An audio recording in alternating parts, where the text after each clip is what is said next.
Look, I already know a lot of y'all are not going to be happy about the angle I'm about to take with this particular segment, but I promise you, I made a commitment to trying to bring you content that was not emotion filled and was not designed to have you on a string and have you riding this endless emotional roller coaster. My goal is to always inform my audience, and I'm trying to sit back and actually listen to understand who Stephen Jones is and what his actual thought process is as it pertains to how he goes about building a team, because understanding your enemy is the best way to defeat your enemy. If you understand and you know what to expect from Stephen Jones, then it's a lot easier to know how the Cowboys are going to be operating for the foreseeable future. And if you choose to be a fan of this team, then as long as you understand exactly what to expect, then you won't have to worry about being a part of all of the madness and chaos that has been going on as it pertains to the Cowboys' lack of activity in free agency. Even though I made a video yesterday showing you guys what they're doing right now is par for the course for exactly what they've done for the last 9 years. But let's go ahead and get into this Stephen Jones interview, as he goes pretty straightforward with a lot of these questions that were asked to him. And we're going to start off with the questions pertaining to the quarterback, Dak Prescott, because I know all of you guys are wondering tons of questions like, are the things that are going on outside of the football things, are those actually affecting his contract negotiations? Y'all know what I'm talking about, the pending legal issues. And here's Stephen Jones's response. No. We've visited with Dak about that, and certainly a legal matter, so something we can't comment on. All right, so boom, right there, very, very, very straightforward, cut and dry, plain and simple. Pending legal issue, not going to talk about it, but no, it has no effect at all on our negotiations with Dak Prescott. Now, he gets even more questions about Dak Prescott, specifically concerning the status of his extension and whether or not his extension is negatively impacting the Cowboys' ability to participate in free agency.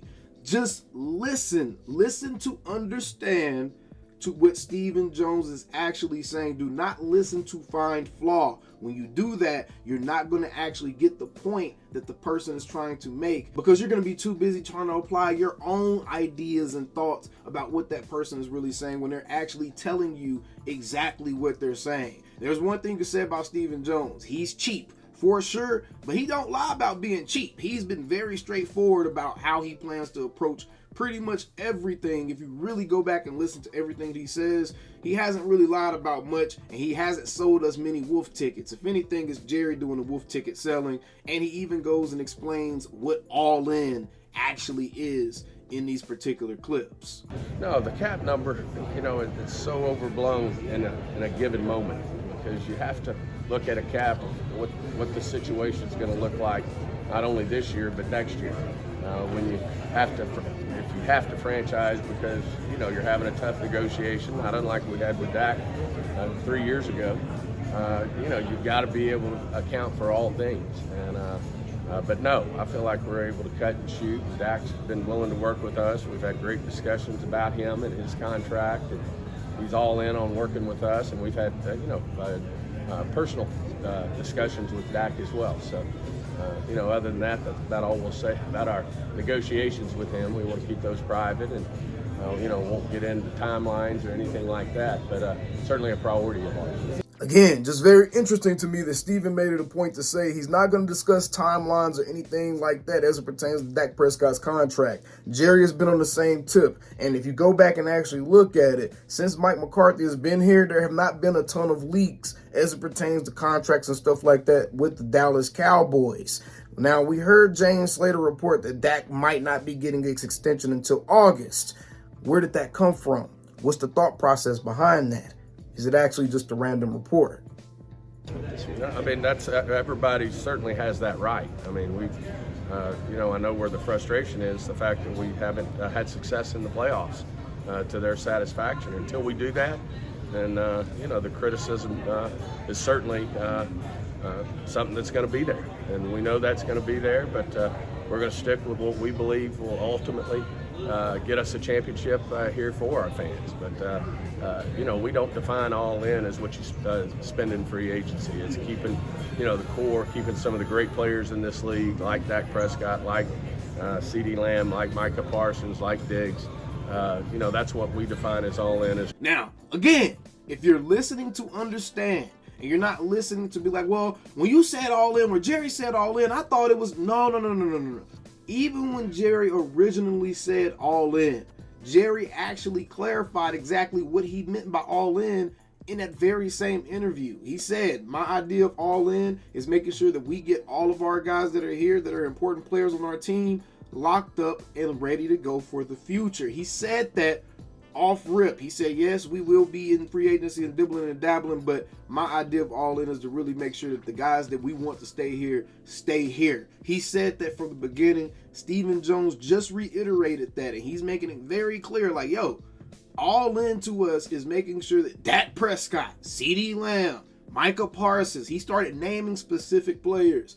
I think these guys are doing this with a purpose. They're not doing this, and they're not going to say this publicly and say and state and let us know that Dak Prescott is willing to work with them on a contract. Those of y'all that think he's trying to get $60-something million a year, it doesn't sound like that to me at all. And I think it's a very important point to note. Why would Stephen Jones come out and say that the player that they're negotiating with, that they know if the negotiations go sour and the player end up having to leave and have to split or have a bad marriage or whatever it may be, have a divorce, they know that a portion of the fan base is going to be upset at the front office about this? Why would they come out and say that the player is willing to even work with them, meaning the dude is not trying to hit them over the head? That makes no sense from even a business perspective and a leverage standpoint, because that essentially exonerates the player from being looked at as the villain in the contract negotiations. So those narratives about the Cowboys hate Dak Prescott and they're planning stories about him to harm him.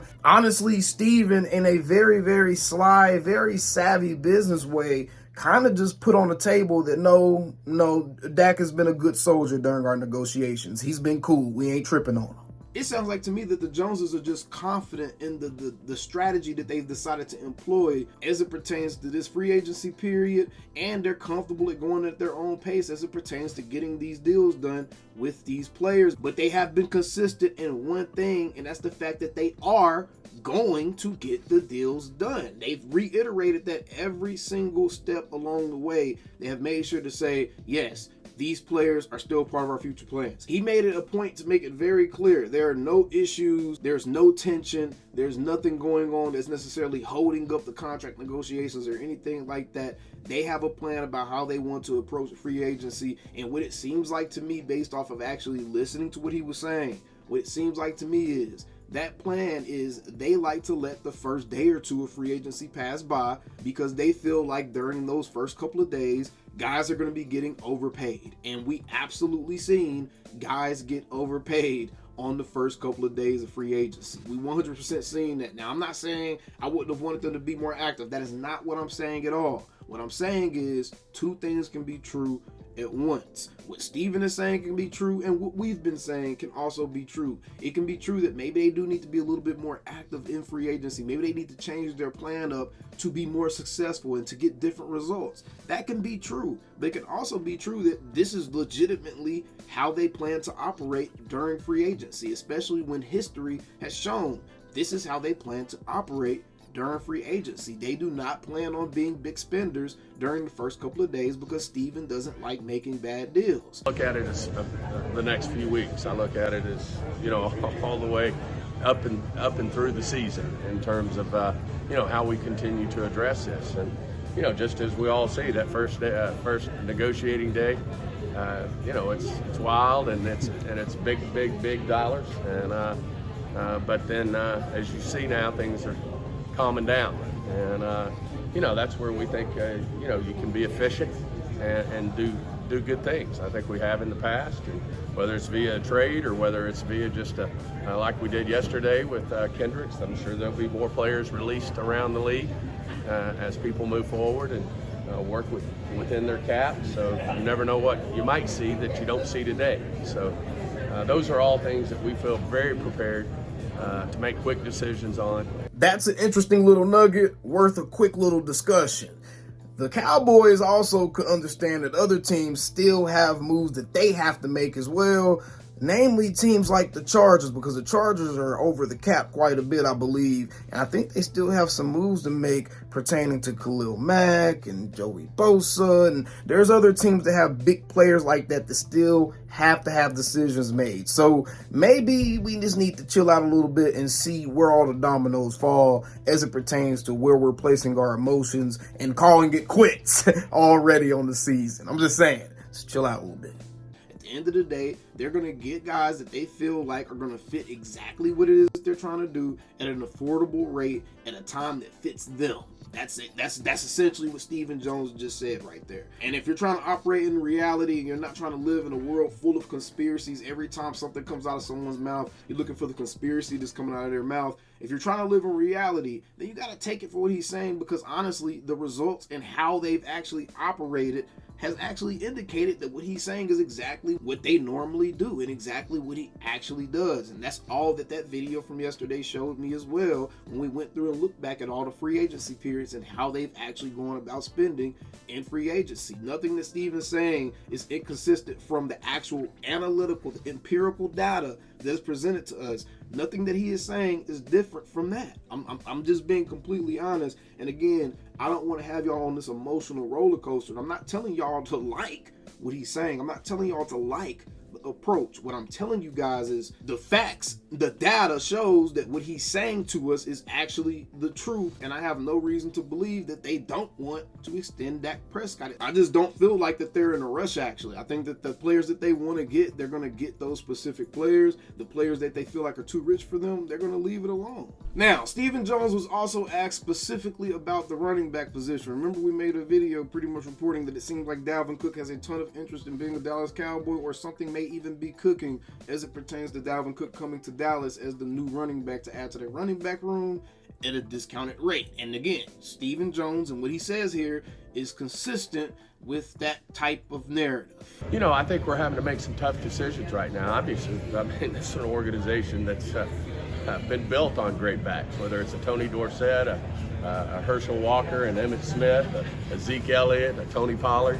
You know, we've been big believers in backs, and they bring a lot to the table. Unfortunately, we're at a point where we're having to make some decisions, and in terms of where we allocate dollars. We allocate dollars to a guy, you know, like a Kendricks, who could come in and help in an area where we felt like we were short. And, you know, we feel like there's going to be some ways that we can address the running back situation in a more efficient way. But we'll see how that works out. Certainly, you know, a lot to be played out between now and the first game next year. I don't think you win a Super Bowl championship, you know, on the first, second, third day of the league year.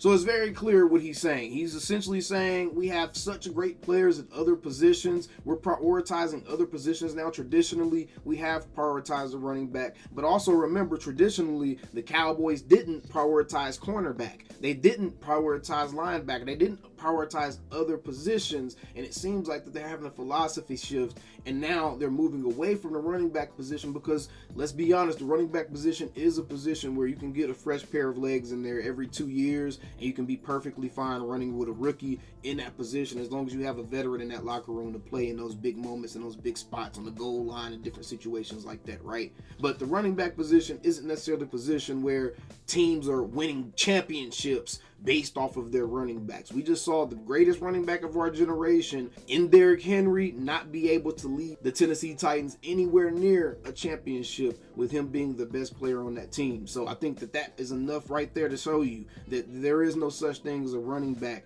in today's NFL that is going to be the focal point of an NFL team. And it was also reflected in how Saquon Barkley was treated by the New York Giants. They don't believe that either. And I think a lot of NFL teams are starting to understand that, hey, if these guys are going to be making $30 and $40 million a year, we're going to really have to make some serious sacrifices and go cheap in certain positions just to be able to load up in the positions that we feel like are the most important. And it seems like running back is a position now that they're satisfied with going with a rookie, and probably a low veteran minimum type of free agent, which is someone like a Dalvin Cook, which is probably why he's still on the market, or AJ Dillon, or one of those type of guys, right? So that's why we're hearing those types of names floating around, and that's why we saw them actually be interested in a Zach Moss for around $3 to $4 million a year, because they're not trying to spend too much money in that position anymore, because they just feel like the philosophy shift is here. And when you have a $50 million quarterback, you don't need a $20 million running back. I think that's just as simple as it gets right there, y'all. I mean, I think that's a logical approach as well. So that's the explanation for why they're approaching the running back position the way they are. And it's this disappointing as I am with Derrick Henry.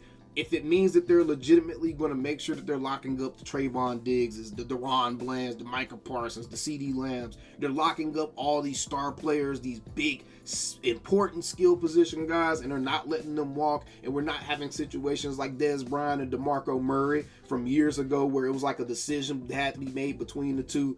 If we're not having those type of situations between our best players in their primes, then I'm all for them having to go cheap in certain positions that they feel like they can still get the most out of by spending the minimum. And I think there's nothing wrong with that approach. We just saw several rookies. We just saw Isaiah Pacheco for the Kansas City Chiefs win a Super Bowl with them, 2 Super Bowls with that team. Clyde Edwards-Helaire won Super Bowls with that team. We saw Jahmyr Gibbs play excellent for the Detroit Lions as a rookie running back en route to an NFC championship. So yes, there's more than one way to skin a cat as it pertains to the running back position in the NFL now. So I don't necessarily find flaw in that approach. Now, the last thing I want to touch on as it pertains to Stephen Jones and his round of questions here in this interview was, are we about to get a villain arc for Stephen Jones? Is Stephen Jones getting a little bit spicy here? He answered a question as it pertained to Eric Kendricks and how he essentially flip-flopped on the 49ers. And the interesting part about this question to me was the end of it, like the last 10 seconds of the answer. Stephen Jones seemed like he may have been taking a shot at Dan Quinn and the fact that he's taking some players from the Cowboys. Just the more we visited about it with him coming, obviously he was one of those guys that was released late. And but being, playing under Mike and Paul, certainly influenced us in a big way. And, I've gotten to talk to Eric since, and I just think he's going to be a great fit. And he'll walk right in, be one of the leaders on this defense right away. He knows exactly what Mike's trying to accomplish with this defense, so he'll know it as well as anybody, and certainly understands the whole defense, and just felt like it was a fit for us. And the great news is we did have Mike and Paul here. He's comfortable playing for them, and have nothing but respect for the 49ers, but I think he was comfortable playing, and we've lost players like that before where they're comfortable with coaches, where they're going to go, and coaches that they play for, and they feel like they know how to use it. All right, man. I don't know if that's really the case right there. He could have been referring to any situation where players have gone and played for coaches that have left the team. But given that Dan Quinn has taken so many of our players along with some coaches, I wouldn't be surprised if the Joneses are like, bro, what is up with this man? So that's pretty funny that he actually alluded to that. But I kind of wanted to look at something just real quick before we end this video. And that's the fact that if we actually look into the future a little bit, right? We look into 2025, the free agent class for 2025.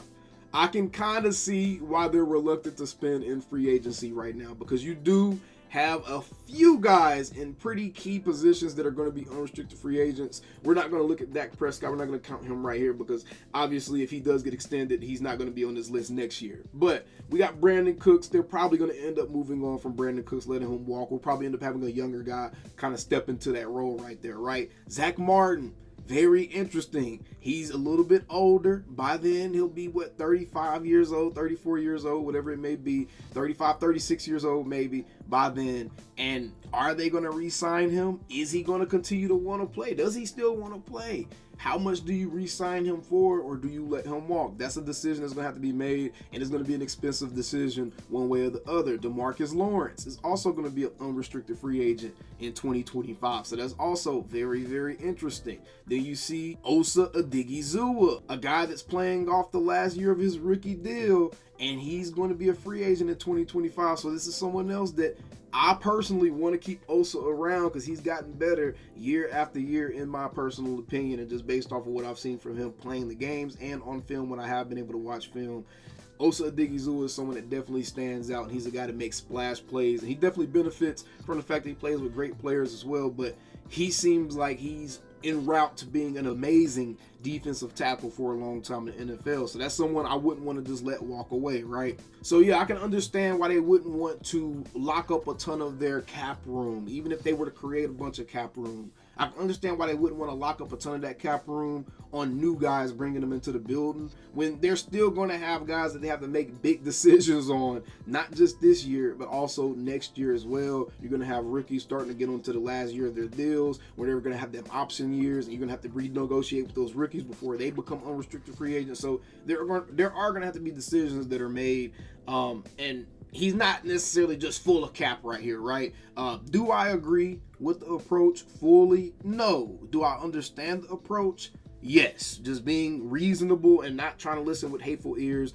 I absolutely understand the approach, and I think that we're just at a point that if you're going to make the decision to be a Dallas Cowboys fan, it's either you're okay with this and you have to be okay with them having this approach until they decide that this isn't the approach that they want to take, or you're just not going to be a Dallas Cowboys fan. I think that's just the decision that a lot of us, the crossroads that a lot of us have found ourselves at. And me personally, I'm a Cowboys fan still, y'all. I'm a Cowboys fan. As emotional as it's been in the last few days, I'm a Cowboys fan. I want Dak Prescott to continue to be a Dallas Cowboy. I hope he retires a Dallas Cowboy. And I still want him to be my quarterback. And I think that they just need to continue adding pieces to this puzzle, getting rookies in key spots that are playing big and up to their potential. I think them having a down draft class last year really hurt them as far as what they thought that team could be.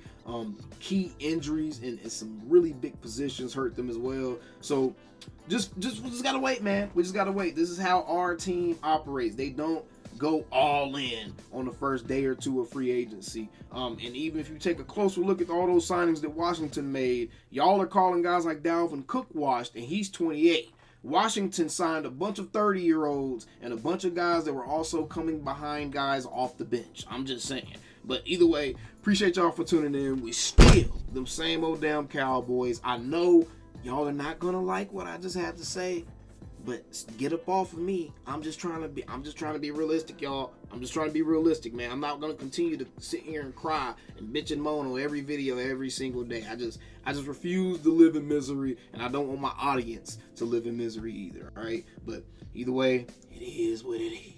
Calling me, texting me, paging me, asking me, am I still them boys?